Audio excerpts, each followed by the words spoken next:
Guys, আপনারা সবাই কেমন আছেন? আশা করি সবাই ভালো আছেন। আল্লাহর দোয়া আমিও ভালো আছি। আজকে রান্না করব বাচ্চাদের জন্য পাঙ্গাস মাছ ভুনা করব, আর রান্নাবো শুটকি দিয়ে কাঁঠালের বিচি। দেখেন আমি এখন রান্না করব, আমার সাথে থাকেন। আমি রান্না করি, লাল লাল করে মাছগুলো ভেজে নিব, ভেজে নিয়ে ভুনা করবো এগুলো আমি আজকে। গ্যাস আমার মাছ ভাজা হয়ে গেছে, লাল লাল করে ভেজে নিলাম। এখন সব উঠিয়ে নিব এগুলো। মাছগুলো ভাজা হয়ে গেছে গ্যাস, এখন দিয়ে দিব পেস্ট।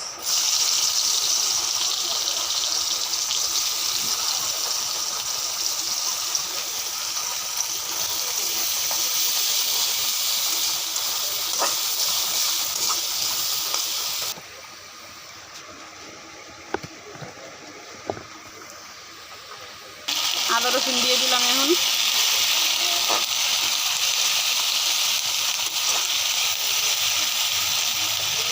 আদা রসুন দিয়ে ভালো করে ভেজে নিব, ভেজে তারপরে সব মশলা দিয়ে দিব এক এক করে। এই আদা রসুন দিয়ে দিচ্ছি এখন। মরিচের গুঁড়া, ধনে ফাঁকি, হলুদের গুঁড়া, লবণ সব দিয়ে দিব এগুলো।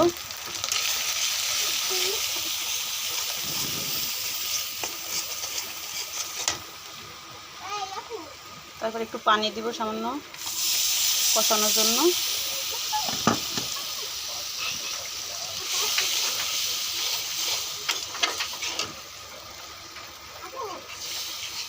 এগুলো ভালো করে কষিয়ে।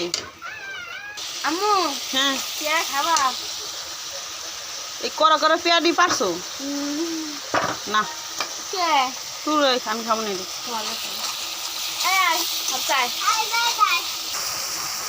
এদিকে দেখা গাইস, দেখেন এগুলো কি কালা সর্ষে আর হইলো হলুদ সর্ষে একসাথে বেটে নিয়েছি। এগুলো দিব পাঙ্গাস মাছ ভুনায়, অনেক টেস্ট গাইস। আমরা আরও রান্না করে খাইছি, এগুলো দিলে অনেক মজা লাগে খেতে। তাই এগুলো দিয়ে পাঙ্গাস মাছটা ভুনা করবো। সর্ষে বাটা, এই দিল সর্ষে বাটা, 2 পদের সর্ষে বাটা দিছি। বেশ ভালো করে কষাই নিয়েছি, এখন ঝোল দিয়ে দেবো পরিমাণ মতন। সর্ষে বাটাতে পাঙ্গাস মাছ ভুনা খাইয়ে দেখেন গাইস, কত যে মজা। না খাইলে বুঝবেন না, অবশ্য খাইয়ে একদিন রান্না করে দেখবেন, তারপরে বলবেন আসলে মজা নাকি মজা না।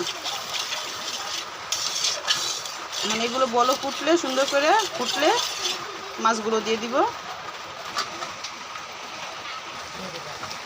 গাইস। এখন জিরার ফাঁকি দিয়ে দিব, এগুলো জিরার ফাঁকি।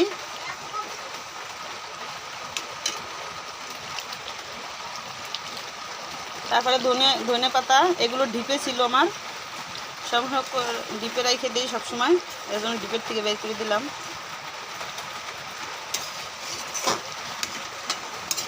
এই আমার তরকারি এখন হয়ে গেছে গ্যাস, মাছ ভুনা। গ্যাস আমার তরকারিগুলো হয়ে গেছে, মাছ ভুনা হয়ে গেছে। পাঙ্গাস মাছ সর্ষে দিয়ে ভুনা, সর্ষে বাটা দিয়ে ভুনা হয়ে গেছে। এখন এগুলো নামিয়ে নিব। এগুলো এখন নামিয়ে নিছি গ্যাস। খাওয়ার সময় রিভিউ দিব কীরকম। খাইছি তো আমরা, তারপর আর আপনারা যদি খান তাহলে এই গ্যাস। বাচ্চারা খাচ্ছে। উমা, পাঙ্গাস মাছ ভুনা কেমন হয়েছে?